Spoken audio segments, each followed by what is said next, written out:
कार्यक्रम के पुण्यार्चक हैं श्री फूलचंद विनोद कुमार सेठी परिवार, डिमापुर, नागालैंड। आज 10 लक्षण पर्व का 9वां दिन, सेकंड लास्ट दिन, उत्तम आकिंचन धर्म का दिन। ये धर्म अपने आप में ही कह रहा है आकिंचन, कुछ भी नहीं है मेरा। जहां जहां मैं जिसके लिए भाग रहा हूं वो कुछ भी मेरा नहीं।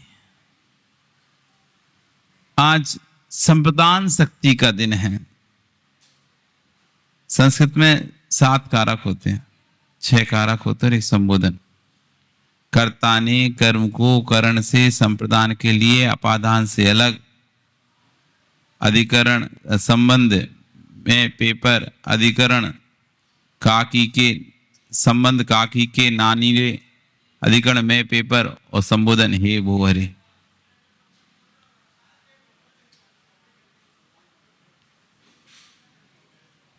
इस संस्कृत में कारक होते हैं। इसमें एक कारक आता है संप्रदान कारक। किसके लिए? आकिंचन धर्म बस इसी प्रश्न की खोज के लिए है। बस जिसने इस प्रश्न को खोज लिया उसके अंदर में आकिंचन धर्म आ गया। किसके लिए? मैं जो भी कर रहा हूं, जो भी संचय कर रहा हूं, जो भी मेहनत कर रहा हूं, जो भी वस्तुओं को इकट्ठा कर रहा हूं, किसके लिए? बस एक प्रश्न का उत्तर ढूंढना है आपको। आकिंचन धर्म बहुत बड़ा धर्म नहीं है, बहुत गहरा, मतलब ऐसा नहीं बहुत कठिन धर्म हो, आपको समझने बड़ा बहुत दिक्कत हो। एक प्रश्न का उत्तर जिस दिन आपको मिल जाएगा उस दिन आपके अंदर आकिंचन धर्म आ जाएगा। बस एक ही प्रश्न का उत्तर ढूंढना है हमको। शांत होकर शांति से एक प्रश्न का उत्तर ढूंढना है। जब आपको समय मिले तब ढूंढ लेना। अपने घर की छत पर चले जाना, वहां पर बैठकर एकांत हो, क्योंकि भीड़ भाड़ में आपको नहीं आएगा उसका उत्तर। बता दे रहे कैसे इसका उत्तर मिलेगा। इसका उत्तर एकांत में मिलेगा। कोई शोरगुल ना हो, किसी प्रकार की कोई आवाज नहीं है।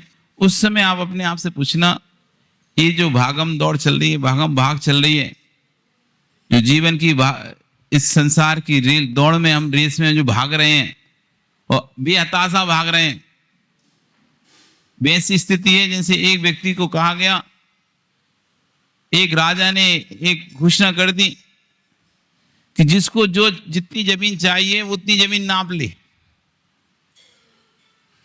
जिसको जितनी जमीन चाहिए उतनी जमीन नाप ले। तो सभी लोग सोचते कि यह मौका अच्छा है, जितनी जमीन चाहिए नाप लेते हैं, पर शर्त यह है कि लौट के उसी स्थान पर शाम तक सूर्यास्त के पहले पहले वापस आना पड़े, तब तो वो जमीन तुम्हारी होगी, और नहीं तो वो जमीन तुमको नहीं मिलेगी।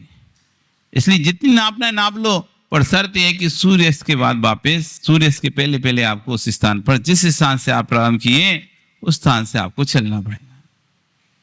एक व्यक्ति, हष्ट पुष्ट व्यक्ति प्रारंभ करता है नापना, देखता है सब लोग धीरे धीरे एक एक कदम नाप रहे हैं। उसको ऐसे नापेंगे तो कितनी सी जमीन आ पाएगी? मुझे दौड़ना चाहिए, दौड़ना चाहिए। हम देखते हैं लोग व्यापार कर रहे हैं, अरे ये तो इतना धीरे धीरे व्यापार कर रहे हैं, इतना नहीं, अपन तो बड़ा बड़ा व्यापार करेंगे, ज्यादा ज्यादा पैसे कमाएंगे, ऊंचा ऊंचा व्यापार करेंगे, एक नहीं 10-10 फैक्ट्री लगाकर, जगह जगह अपना व्यापार फैलाकर, जगह अपनी अपनी ब्रांच फैलाकर जगह जगह खूब धन संपत्ति कमाएंगे। ऐसे उसने भी सोचा क्या ये धीरे धीरे एक एक कदम नापना है, और उसने दौड़ना प्रारंभ किया। बेहताशा दौड़ना प्रारंभ किया, बेहताशा। इतना दौड़ा 12 बजे तक, दोपहर को 12 बजे तक दौड़ता ही रहा। इतनी दूर पहुंच गया, संतुष्ट हो गया। हाँ, अब ठीक है। आप भी संतुष्ट होते एक स्थान पर पहुंचने के बाद कि अब ठीक है, अब यहां तक मैं कर लिया। आप भी अपने जीवन की दौड़ में बचपन से जब से आपने होश संभाला है, व्यापार संभाल रहा है, तब से आप दौड़ ही रहे हो, पैसे के पीछे दौड़ ही रहे हो, दौड़ ही रहे हो। कमा कमा के पहले गाड़ी नहीं थी, गाड़ी खरीद लिया आपने, घर नहीं था, मकान नहीं था, फ्लैट नहीं था, सब खरीद लिया, सब इच्छाएं पूरी कर लिया आपने। बच्चों की शादी के लिए पैसा आपने इकट्ठा किया, उनको खूब अच्छे से पढ़ाई के लिए पैसे इकट्ठे किया, खूब पढ़ाया भी, खूब अच्छी शादी की। बेहताशा इस दौड़ में दौड़ते रहे। अब आप संतुष्ट हो गए हैं, हाँ पर्याप्त काम कर लिया मैंने। वो व्यक्ति भी संतुष्ट हो गया, चलो अब लौटना चाहिए, बहुत दूर निकल आया हूं, अब मेरी बहुत जमीन हो गई है, अब मुझे लौटना चाहिए। तभी सामने एक बाउंड्री वॉल उससे दिखाई देती है। सोचता है क्यों ना इस बाउंड्री वॉल तक, और इतना सही तो और है, थोड़ा और दौड़ लेता हूं। जल्दी से दौड़ के वो बाउंड्री वॉल तक पहुंचता है, और जैसे ही बाउंड्री वॉल के पास पहुंचता है तो सोच झांक के देखे इसके बाद क्या है। देखता उसके बाद एक बहुत सुंदर कमलों से भरा हुआ एक सरोवर उस बाउंड्री वॉल को उस पार होता है। वो सोचता है यदि ये सरोवर मुझे मिल जाए तो कितना अच्छा होगा। क्या करना होगा, थोड़ा सा और दौड़ूंगा, इसे घूम के मैं इसको कवर करूंगा और मैं सरोवर के उस साइड पहुंच जाऊंगा तो ये सरोवर भी मेरा हो जाएगा। और फिर से दौड़ना प्रारंभ करता है, और दौड़ते दौड़ते इतना दौड़ता है उस सरोवर के उस साइड पहुंच जाता है, और अब प्रसन्न होता है, अब मेरा काम पूरी निश्चिंत हो गया हूं, अब सरोवर भी मेरा हो गया है, अब वापस चलना चाहिए। और वापस रिटर्न की ओर जाता है, लेकिन भागते इतना थक चुका होता है, अब उसके शरीर में जान ही नहीं बचती। भागा था 20 की स्पीड में, 10 की स्पीड में, अब चलने के लिए 1 किलोमीटर की स्पीड नहीं हो रही। अब उसके पैर लड़खड़ाने लगे हैं, गर्मी से उसका शरीर, पसीने से उसका शरीर तल हो गया है, कंठ उसका सूख रहा है, भाग ही नहीं पा रहा, चल ही नहीं पा रहा। भागना तो छोड़ो, भागने की तो बात ही छोड़ो, पैदल भी चलना उसका मुश्किल हो रहा है। वो जैसे तैसे बेहताशा वापिस भागता है, हाँपते भाग रहा है कि नहीं मुझे वापिस तो जाना है, कैसे भी करके जाना है। लेकिन अब शरीर पूरी तरह से काम ही नहीं कर रहा उसका। भागता है जितनी दूरी तक भाग सकता है भागता है, फिर पैदल चलता है, फिर उससे पैदल भी नहीं चलता, आखिर में गिर जाता है तो सरक के चलता है, लेकिन सरक करके भी एक समय बाद वो भी नहीं चल पाता, सामने दिखाई देता है, लेकिन उसका प्राणांत हो जाता है। इतना कमाया, इतना भागा, लेकिन हाथ में कुछ भी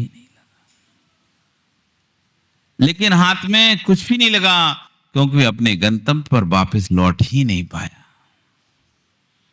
ऐसे हमने कितना कमाया, इतना कमाया, लेकिन अंत समय तक पहुंचते सोचा था हम कर लेंगे धर्म, सोचा था हम कर लेंगे अपना कल्याण, सोचा था हम करेंगे धर्म, करेंगे तपस्या, करेंगे आगे अपना कर्मों का क्षय, करेंगे प्रायश्चित, पितृ करेंगे, थोड़ा भी कमाई कर लें, थोड़ा संपत्ति कमा लें, थोड़ा और करते समय की आयु के उस पड़ाव पर पहुंच गए जहां अब शरीर साथ नहीं दे रहा है, बुद्धि विवेक खत्म हो चुका है, और आखिरी में अस्पताल पे सड़ते चला गया। कुछ भी जितना कमाया था कुछ भी हाथ नहीं लगा, बस अशुभ कर्मों को साथ में बांध के लेके। आकिन चंद्रम यही कह रहा है, किसके लिए? जो अपने नाम लिखा रहे हैं, नाम बड़ाई करा रहे हैं, नाम ना डूब जाए, भले भव सागर में हमारी नैया डूब जाए। किसके लिए? ओ निर्मल, इन पंखों पे नाम लिखा दिए, जैसे जैसे पंखे घूम रहे हैं वैसे तुम भी घूमोगे। अरे पंखों को तो छोड़ो, तुम कह रहे निर्मल पंखों पे, अरे लोग संडासे पे नाम लिखा के जाते हैं। हमने बनवाया संडासा, ये बाथरूम, ये संडासा अमुक चंद जी, अमुक चंद ने। हाँ भैया, तुम्हारी राशि इसी संडासे की थी, जो तुम्हारी राशि संडासे में ही लगी, और वहां भी अपना नाम चाहिए।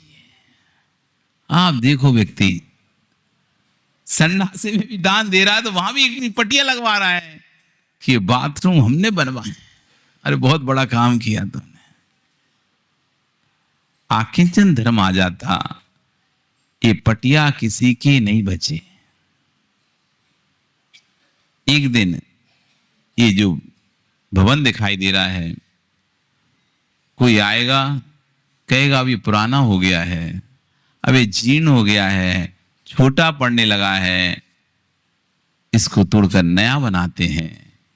कोई आएगा और इसको फिर से नया बना देगा, फिर तुम्हारे पट्टी भी चले जाएंगे। आज सब प्राचीन मंदिर टूट रहे हैं, नए नए बन रहे हैं।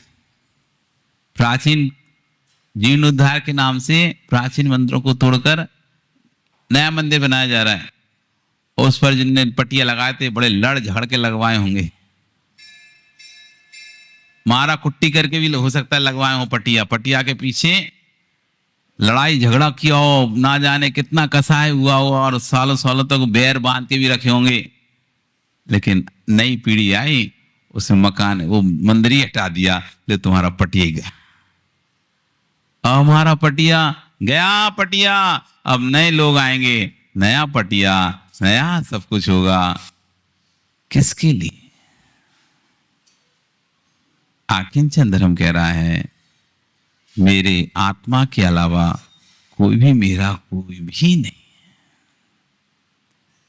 जिसके लिए मैं कर रहा हूं, जिनके लिए तुम कर रहे हो, वे सब तुमको छोड़ के जाएंगे। चाहे पिता हो, चाहे पुत्र हो, चाहे भाई हो, चाहे भगनी हो, चाहे भार्या हो, चाहे मित्र हो, चाहे सगे संबंधी हो, रिश्तेदार हो, नातेदार हो, कोई भी हो, जिसके लिए भी तुम कर रहे हो, वे सब तुम्हें छोड़ के जाएंगे। आज ही गांठ बांध लो, अच्छे से बांध लो, इतने अच्छे से बांध लो कि साथ में रहते रहते ये विवेक ज्ञान रहे, कोई भी मेरे साथ में नहीं रहेगा। मैं कर रहा हूं, ओ पारस तुम कर रहे हो, कर लो, तुम्हारा पार्टनर भी तुम्हारे साथ नहीं जाएगा। ना तुम पार्टनर के साथ जाओगे। 40 साल से रहे हो, 50 साल से रहो, चाहे 100 साल भी क्यों ना रहो साथ में, तब भी अलग अलग ही जाओगे। किसके लिए? शरीर की पहचान मिट जाए तो आत्मा की पहचान हो जाए। ये दिन पहचान मिटाने का दिन है, पहचान बनाने का दिन नहीं है। जब तक पहचान बनाते रहोगे तब तक अपने आप को नहीं पहचान पाओगे, और जिस दिन पहचान मिट जाएगी उस दिन निज की पहचान प्रारंभ हो जाएगी।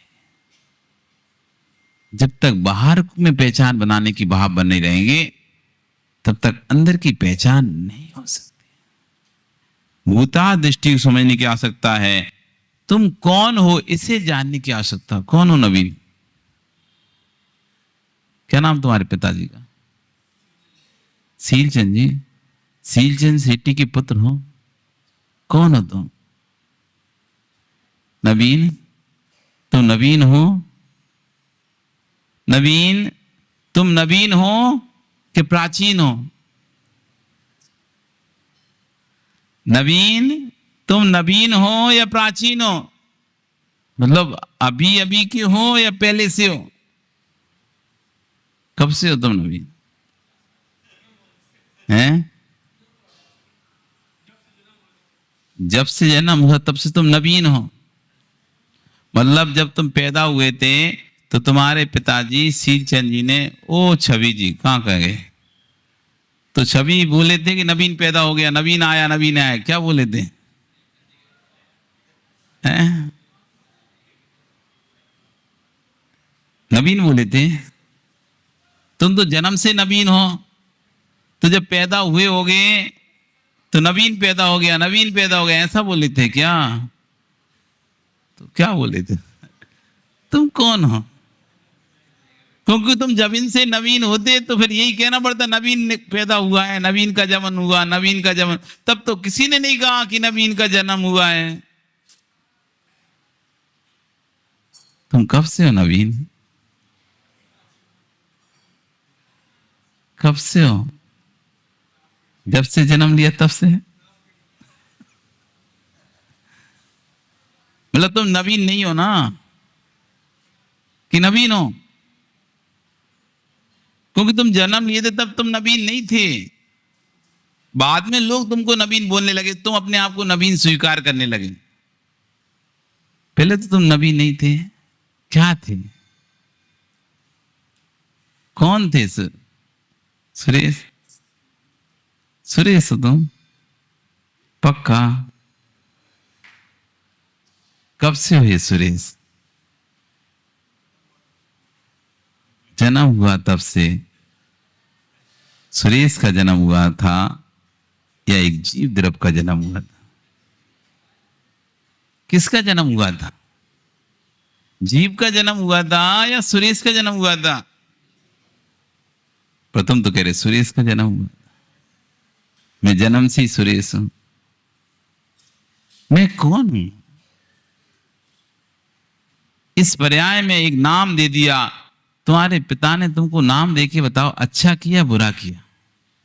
अशोक जी, पिता ने तुम्हारा नाम रख के तुम्हारे साथ इंसाफ किया है कि नहीं किया, या ना इंसाफी की तुम्हारे साथ?